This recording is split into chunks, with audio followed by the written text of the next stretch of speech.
Und herzlich willkommen. Schön, dass ihr den Weg hierher gefunden habt, jetzt so direkt nach der Mittagspause.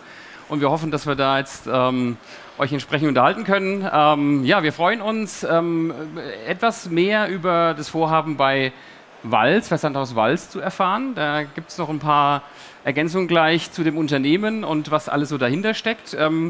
Vorweg kurz zu uns dreien. Ich bin der Andreas, ich bin von der DIVAI und zuständig für alles, was sich um Retail und Konsumgüter dreht. Mache das jetzt auch seit etwas mehr als 20 Jahren mit Fokus auf E-Commerce und Content-Themen. Und wir begleiten so tolle Kunden wie eben Versandhaus Walz in der digitalen Transformation. Und freue mich, dass der Philipp und Lasse heute mit auf der Stage sind, aber ihr werdet auch sicherlich nochmal selbst ein, zwei Sätze zu euch verlieren. Ja, danke schön. Herzlich willkommen. Schön, dass ihr nach der Mittagspause so zahlreich erschienen seid. Mein Name ist Philipp Neumann. Ich bin E-Commerce-Verantwortlicher für die Marke Babywalz im Versandhaus Walz. Welche Marken es sonst noch gibt, erzähle ich gleich auf der nächsten Slide. Zur Marke Babywalz gehört tatsächlich auch die Gesamtverantwortung für die Online-Shops all unserer Marken. Ja, ich bin Lasse, auch von mir herzliches Moin aus Hamburg. Bin Director Account Management bei Scale. Was bedeutet das? Ich betreue alle Kunden, die in der Integrationsphase sind mit meinem Team zusammen und auch die Kunden, die live sind. Das ist uns immer besonders wichtig, dass wir nach dem Go Live natürlich auch immer eng zusammenarbeiten, partnerschaftlich. Da werden wir auch noch mal ein bisschen drauf eingehen. Und damit würde ich sagen, Andreas, können wir loslegen. Genau, legen wir los. Und bevor wir dann einsteigen in das eigentliche Thema, der Philipp hat es erwähnt, Versandhaus Walz besteht ja aus 3 Marken, wenn man es genau nimmt. Und genau, gerne ein paar Insights noch von dir. Genau, Versandhaus Walz ist ein schwäbisches Traditionsunternehmen, sitzt ungefähr mittig zwischen Ulm und dem Bodensee, also landschaftlich sehr idyllisch, aber ein bisschen ab vom Schuss. Uns gibt es seit etwas mehr als 70 Jahren. Wir haben tatsächlich 3 Marken, davon ist Babywalz die wahrscheinlich bekannteste, ist ein Multi-Channel-Angebot für junge Familien, für Schwangere ja, und wie der Name schon sagt, für Babys. Hoher Online-Fokus, wir haben aber auch 22 Filialen in Deutschland, Österreich und der Schweiz. Ein bisschen weniger bekannt, mit einem etwas kuriosen Namen, die moderne Hausfrau. Clevere Alltagshelfer für Silver Surfer und Best Ager ist ein Modell, das ja, zu einem großen Teil aus Katalog-Business besteht, aber online zunehmend wächst. Und als dritte Marke Walz Vital, Online-Sanitätshaus, auch noch sehr stark kataloggetrieben, aber auch online kommend. Für uns eine hohe Komplexität, kommen wir auch gleich im Projekt dazu. Es sind 3 unterschiedliche Marken mit ganz unterschiedlichen Voraussetzungen, ganz unterschiedlichen Zielgruppen und auch ganz unterschiedlichen Dingen, die wir mit unserem Shop für unsere Kunden anbieten müssen. Super. Dann Lasse, genau, ne? Ihr wart ja auch ein wesentlicher Teil dieses Projektes und gerne auch noch mal 2, 3 Sätze zu euch, ja. zu Scale. Klar. Im Grunde genommen Technologie-Enabler für die Journey, die wir gleich aufzeigen werden, für die Leute, die sich fragen, wer ist Scale, die hier alles so zutapeziert haben heute auf der K5 inklusive der Badges. Wir sind eine E-Commerce-Plattform, kommen ursprünglich aus Hamburg, mittlerweile über 250 Stores online auf unserer Plattform. Mit mehreren Marken, die Logos werde ich jetzt nicht alle durchgehen. Es soll heute vor allen Dingen um den Kundencase gehen und wie wir hier zusammen gearbeitet haben. Die 250 Stores bringen wir natürlich nicht in-house selber an den Markt, sondern das machen wir immer mit Partnern zusammen. Unser Integrationspartner der größeren Natur ist die DIVAI. Und damit, Andreas, übergebe ich zu dir. Dankeschön. Ja, dann auch noch ganz kurz natürlich auch das Statement zur DIVAI, wie Lasse schon meinte. Wir sind ein langjähriger Partner, auch einer der ersten im Scale-Universum sozusagen. Und wie es halt so oft ist, ja, dann macht man sich Gedanken über eine neue Architektur, über eine neue Plattform und dann gibt es halt auch den Teil, wo die Dinge realisiert werden müssen. Und das ist unsere Aufgabe und wir sind total stolz drauf, das gemeinsam mit Walz und mit Scale begleiten zu dürfen, auch in der weiteren Journey.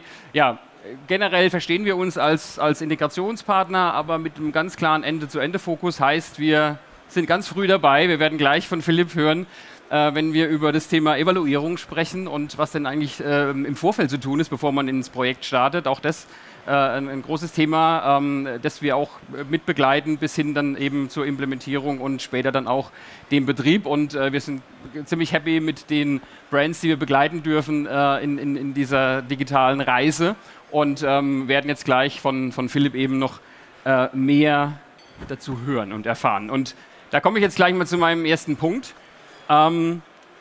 Ihr kommt ja aus dem klassischen Handel, ihr habt Kataloggeschäft, ihr hattet ja auch davor schon E-Commerce. Was war denn die Motivation der Plattformerneuerung? Was waren so die Triggerpunkte, das Thema nochmal anzugehen? Ja, dazu muss ich tatsächlich ein bisschen weiter ausholen. Die Geschichte beginnt eigentlich schon 2016. Das ist der Zeitpunkt, als wir zuletzt unsere Plattform ausgetauscht haben. 2016 haben wir eine monolithische Lösung eingeführt, nämlich die WebSphere Commerce Suite von IBM.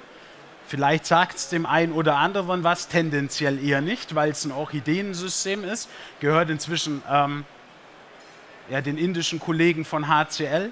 Und das hat sich im Nachhinein als etwas ungünstige Entscheidung entpuppt.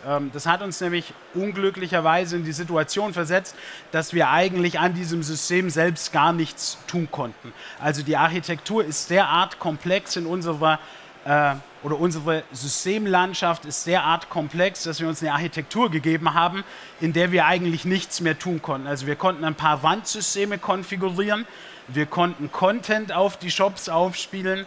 Das war es aber im Großen und Ganzen. Wann immer wir irgendwas implementieren wollten, waren wir eigentlich auf externe Unterstützung angewiesen, beziehungsweise haben aus einem sehr, sehr kleinen Inhouse-Team über Microservices Dinge anbauen können, die aber die Komplexität im Laufe der Zeit eigentlich immer weiter erhöht haben, was uns nie glücklich gemacht hat, aber mit dem man schon irgendwie leben konnte. Bis dann 2020, 2021 Corona kam und wir wahnsinnig gewachsen sind. Also ungefähr 50% zum Verhältnis von dem, was wir vor Corona hatten, was auch glücklicherweise geblieben ist, aber was unser System total an die Grenze gebracht hat. Also wir hatten zunehmend Stabilitätsissues und hatten uns in so eine Customizing-Falle begeben, dass das System am Ende so zerbaut war, dass weder ein Upgrade möglich war, noch irgendwie eine Ressourcenerweiterung, sondern wir so einen ganz klassischen End-of-Life-Zeitpunkt erreicht haben, sodass wir am Ende dazu gezwungen waren, unter einem gewissen Zeitdruck wieder zu migrieren. Cool, und jetzt haben wir ja im Vorfeld und auch rückblickend jetzt natürlich, nachdem wir ja das gemeinsam erfolgreich umgesetzt haben, festgestellt, dass die eigentliche Evaluierung und Auswahl der richtigen Lösungen und der Partner länger gedauert hat als das eigentliche Projekt. Ja? Ja. Und das spricht natürlich erstmal auch für das Projekt, spricht aber auch dafür, dass ihr euch sehr intensiv mit den Anforderungen beschäftigt habt. Was waren denn so aus deiner Sicht die Gründe und auch dann das Ergebnis dieser doch sehr intensiven Evaluierungsphase? Also wir hatten noch riesen Respekt vor diesem Projekt. Ich habe vorher gesagt, 2016 hatten wir den letzten Plattformwechsel, mit dem haben wir 2014 begonnen. Also das war ein Projekt, das deutlich über 2,5 Jahre gedauert hat und das wollten wir ungern in der Form wiederholen, haben wir auch nicht getan. Also es ist im Nachhinein, tatsächlich ist dieses Projekt ein Bilderbuch-Projekt, aber wir haben uns wirklich sehr, sehr intensiv Gedanken gemacht, was wollen wir eigentlich, was brauchen wir für unsere Use Cases und wie kann das richtige Setup aussehen. Ja, das ist tatsächlich eine stark vereinfachte Darstellung der alten Architektur. Also man sieht schon schön, es sind wahnsinnig viele Komponenten, mit denen wir gearbeitet haben, die sich alle irgendwie gegenseitig in eine Abhängigkeit versetzt haben und in der es unmöglich war oder fast unmöglich war, einzelne Komponenten rauszulösen und zum Beispiel durch ein System zu ersetzen, das uns besser gepasst hätte. So, was war uns wichtig oder was ist das, was am Ende dabei rauskam? Wir wollten eine Welt, die total standardisiert ist. Wir wollten kein Customizing mehr betreiben, weil das wirklich der direkte Weg in die E-Commerce-Hölle ist. Wir wollten ein System, das stabil ist und mit skaliert und das einfach in seinem Standard schon all das kann, was wir brauchen und das einen Checkout mitliefert, um den wir uns nicht kümmern müssen. Cool, das heißt, ihr habt euch während dieser Phase schon intensiv Gedanken gemacht, auch da zu den neuen Use Cases, auch zu den Themen, wie viel Customizing möchte ich uns eigentlich zutrauen. Was war dann am Ende für euch der Punkt, der euch überzeugt hat, dann auch diesen Weg zu gehen in der Kombi mit Scale, mit den anderen Technologien, die jetzt in der neuen Plattform sind? Also was war der ausschlaggebende Punkt nach der doch sehr intensiven Phase, auch eine Entscheidung zu treffen? Ja, in der intensiven Phase habt ihr uns ja auf einem guten Stück des Weges begleitet. Also wir haben uns auch selber Gedanken gemacht, was wir eigentlich haben wollen, wollten aber dann einen klassischen Software-Auswahlprozess starten, damit es einfach auch gut hergeleitet ist und im Nachgang jemand erklärt werden kann, was man da eigentlich gemacht hat. Das hat sehr, sehr gut funktioniert, weil ihr auch super pragmatisch und unterstützend wart. Und am Ende fiel die Wahl tatsächlich auf Scale, weil das überzeugendste Komplettangebot war. Der Standard kann extrem viel, der Checkout liegt nicht bei uns, sondern funktioniert einfach. Man braucht verhältnismäßig wenig Entwicklerressourcen und kann unfassbar viel konfigurativ lösen, solange man sich an den Standard hält. Und die Benutzung, die war total intuitiv und einfach. Und das waren dann tatsächlich die ausschlaggebenden Kriterien. Ja, und ich glaube, was wir nochmal in den Kontext setzen müssen, Philipp, vielleicht kannst du mir da aushelfen. Die Auswahl, wie lange hat die gedauert, End-to-End? Die Auswahl hat ungefähr 14 Monate gedauert, vom ersten Gedanken, dass wir es machen wollen, bis zu der Einigung mit euch. Genau, und also 14 Monate Auswahlprozess, ich glaube, das kann man irgendwie nochmal festhalten, auch als Learning. Das ist schon gut investiert, gerade in einem komplexeren Case. Wir haben die Architektur vorher gesehen, wir haben die Architektur nachher gesehen. Das ist nicht ohne, die Requirements aufzufangen und wir konnten uns da glücklich schätzen, dass die Evaluierung auch begleitet wurde durch euch und da im Grunde genommen die richtigen Weichen gestellt wurden. Das letztliche Integrationsprojekt konnten wir dann innerhalb von 4 Monaten umsetzen. Das heißt, innerhalb von 4 Monaten waren dann die Shops live und wir konnten quasi die ersten Resultate einfahren. Und das unterstützt nochmal so ein bisschen die These, ja? Wenn die Evaluierung irgendwie länger dauert als die Umsetzung. Du hast es gerade Bilderbuchprojekt genannt, dann ist das natürlich ein schönes Thema und zeigt, glaube ich, auch nochmal, wie gut an der Stelle oder wie wichtig auch das Partner und Commerce Engine zusammenarbeiten an der Stelle ist, weil wir haben das von unserer Seite auch relativ schmalspurig, würde ich mal behaupten, unterstützt. Es gibt immer ein Team bei Scale, was auf so Integrations- und Migrationsprojekte mit draufgesetzt wird, meist bestehend aus Solution Architect, Business Analyst und Projektmanagement. Warum Projektmanagement? Eher unterstützend, um da nochmal mitzugeben. Ich habe vorhin gesagt, 250 Stores haben wir schon live gebracht. Was sind die Best Practices, was sind die Pitfalls, angefangen bei, und das ist immer das böse Wort bei Integrationsprojekten, Produktdatenmodell. Das ist nicht zu unterschätzen und da unterstützen wir immer gerne und enablen da die Partner, aber dann natürlich auch die Kunden, dass wir an der Stelle dann relativ schnell, in dem Fall ist es wirklich sehr schnell gewesen, 4 Monate einen Shop auf die Beine stellen können. Ja.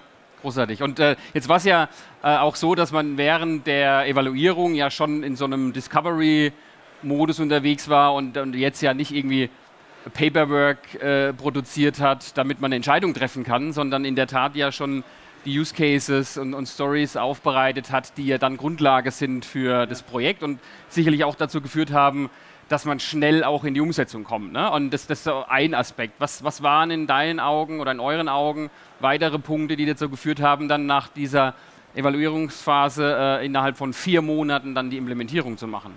Also 4 Monate haben wir mit euch implementiert. Wir hatten noch ein paar Vorarbeiten. Es waren insgesamt 31 Wochen, die wir damit beschäftigt waren, mit dem wir sehr glücklich waren. Also 31 Wochen im Vergleich zu 2 Jahren und 9 Monaten, die wir beim letzten Mal gebraucht haben. Es war einfach ein super gut organisierter Prozess. Also wir hatten ein klares Zielbild. Wir haben einen MVP definiert, den wir erreichen wollten zum Livegang. Wir haben uns ein sehr sportliches Ziel gesteckt. Wir haben Anfang April angefangen, 2023, und wollten unbedingt rechtzeitig vor Black Friday fertig sein, sodass es tatsächlich auch einen sehr, sehr harten Anschlag gab, das zu schaffen. Das ist uns gelungen und wir haben wahnsinnig fokussiert an dem Thema gearbeitet. Ich habe es mir nochmal angeguckt. Es waren insgesamt 12 Sprints mit über 500 Tickets, die wir umgesetzt haben auf diesem Weg.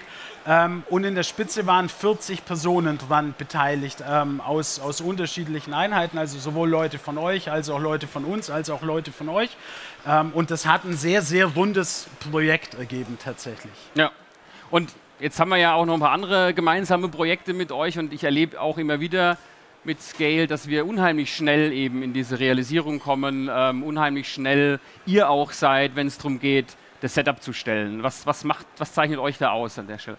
Ja, im Grunde genommen genau das, was du sagst. Bei uns ist es ein bisschen so, ich sag mal, nordisch by nature, der Hamburger oder der kaufmännische Handschlag gilt und ab dem Moment ist in der Woche die Instanz da und sobald die Instanz da ist, können sowohl Partner anfangen, die ersten Konfigurationen zu machen, unser Team die Konfiguration zu machen und die Integration kann halt gegen die Instanz gemacht werden. Ich glaube, das ist ein entscheidendes Merkmal. Gerade mit der Deadline hatten wir die Zeit buchstäblich im Nacken und wollten es realisieren, aber das ist halt jetzt auch nicht nur dem Black Friday und der Deadline geschuldet, sondern wir versuchen da immer möglichst schnell in die Umsetzung zu kommen, weil wir merken gerade bei der Technologieentscheidung auf Scale, es ist nun mal ein Composable-Ansatz, auch wenn man unseren Tech-Stack mit dem vorintegrierten OMS oder PIM nutzen kann, es kommt immer etwas dazu und je schneller der Grundfakt geschaffen ist, Scale ist da und wir können uns das angucken und wir können gegen die APIs unsere Calls feuern und unsere Umsysteme auch entsprechend da konfigurieren,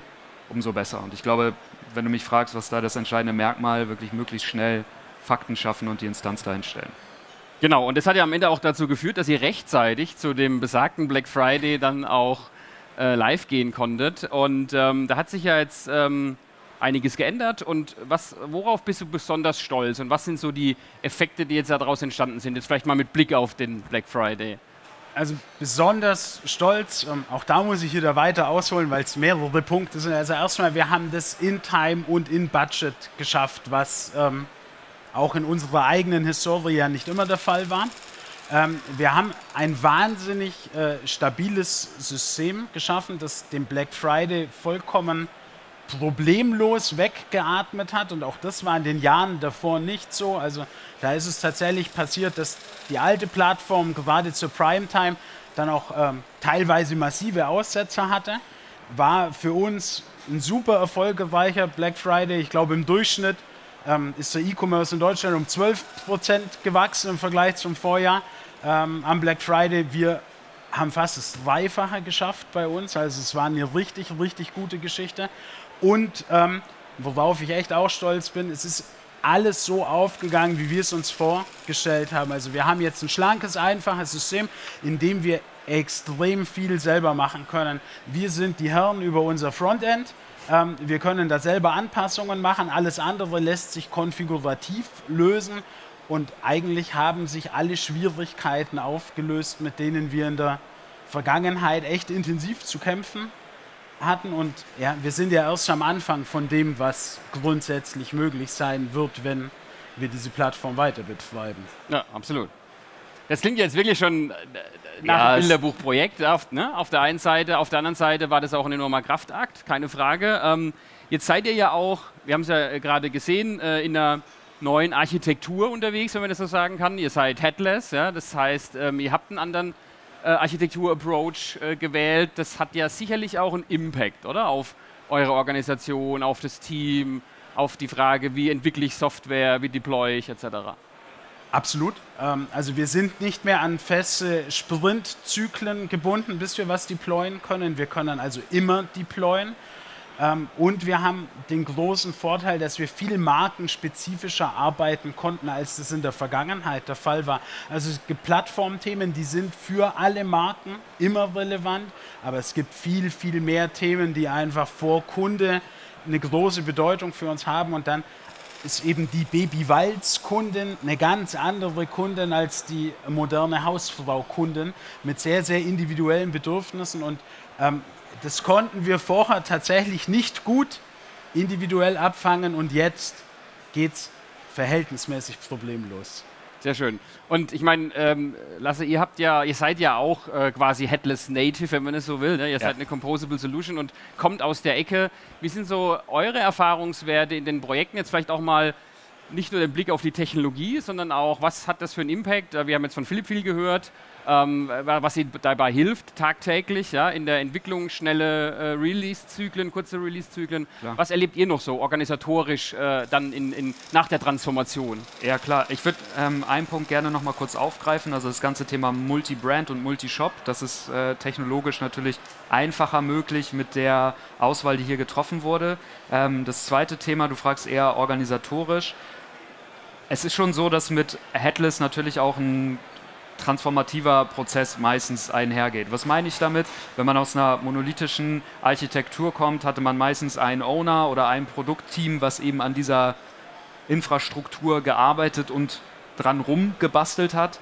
Und wenn man hingeht in eine Composable-Architektur, dann ist es meistens so, dass damit auch mehr das Product Ownership einhergeht. Das heißt, auf einmal hat man CMS Product Owner, OMS Product Owner oder auch Scale Product Owner, die dann für das Produkt als solches oder für den Core, bei uns auch immer gerne Panel genannt, dann da sein müssen. Und das sehen wir halt in ganz, ganz vielen Organisationen, dass damit auch meistens so der erste Schritt hin zur Transformation geht, weil diese Flexibilität muss natürlich auch in der Unternehmenskultur und Struktur wiedergespiegelt werden. Ja? Also man hat sich vorher irgendwie darauf eingestellt, es dauert, Entscheidungszyklen sind gegebenenfalls länger. Die werden jetzt auf einmal kürzer. Ja, also nicht zuletzt passt sich dann auch viel in den Organisationen tatsächlich an Sprints an. Und auf einmal ist man innerhalb von 2 Wochen immer Schnips an neuen Dingen und Featuren am Releasen, was das dann natürlich auch spaßig macht, teilweise auch ein bisschen hektisch. Also würdet ihr das unterschreiben, dass so ein Move in Richtung Headless-Architektur auch gleichzeitig so ein Kultur- oder ein erster Schritt in Richtung Kulturwandel ist? Ja, entweder das oder es ist quasi die Kirsche auf der Sahnehaube am Ende eines transformativen Prozesses. Und vielleicht, um da auch nochmal so ein paar Blumen in eure Richtung zu geben, natürlich auch immer schön, dass ihr das bei euch mit in der DNA habt, dass ihr halt nicht immer nur sagt, wir sind der Systemintegrator, ihr versteht euch eben als noch viel mehr, um solche Prozesse dann eben gleich auch entsprechend mitzubegleiten, ja, und aus Projektmanagern POs zu machen. Und ich finde das immer enorm wichtig und unterstreicht an der Stelle, glaube ich, auch nochmal, warum das hier so gut gelaufen ist. Ja, genau. Headless, großes Thema, ja, nach wie vor, überall, wird heiß diskutiert, ist in der Umsetzung, ist bereits umgesetzt, ist geplant. Wir von DVE beschäftigen uns auch sehr intensiv mit dem Thema. Wir haben ein paar Flyer dabei, gibt irgendwie einen Download-Link für ein tolles White Paper, also könnt ihr euch da nochmal gerne weitere Infos zuholen. Ansonsten stehen die beiden sicherlich auch nochmal, oder wir drei, für Fragen zur Verfügung. Vielleicht noch kurz so letztes Statement, was würdet ihr hier den Menschen mitgeben, die auch vor so einem Schritt stehen? Ja, mein persönliches Fazit: Zeit für Evaluierung ist nicht verschenkt. Im Gegenteil, also lieber eine Woche mehr Zeit ins Überlegen stecken, was will ich überhaupt? Klares Ziel definieren und einen realistischen MVP festlegen, damit es eben zu diesem klaren Ziel hingeht und da nicht alles reinpacken, was man gern hätte, sondern wirklich sich im Wortchen dran halten, was ist denn das Minimum, mit dem ich live gehen kann, und dann klappt es auch. Ja, ich würde das unterstreichen. Also ich glaube, das Thema Scoping ist nicht zu unterschätzen, dass man wirklich sagt, was ist der MVP? Und das Zweite, was dahinter steht, und das merken wir auch immer wieder, ist die Kapazitäten zur Verfügung zu stellen für ein solches Projekt. Wenn man sie nicht hat, sehr, sehr bewusst auch auf externe Partner zu setzen, die Expertise unterstützen können und nicht zuletzt kollaborativ wirklich an allen Themen arbeiten. Ne? Also ich glaube, es gab genug Steercos, wo wir wirklich zusammensaßen, zusammen Entscheidungen getroffen haben. Ob ich jetzt unbedingt den Go-Live wieder vor Black Friday machen würde, weiß ich nicht. Aber es hat sich ja bewahrheitet. Vielleicht noch so kurze Anekdote zum Schluss, weil ich sie immer gerne erzähle.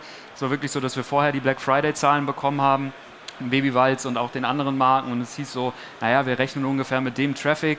Wir saßen alle Black Friday da, für euch war es entspannt.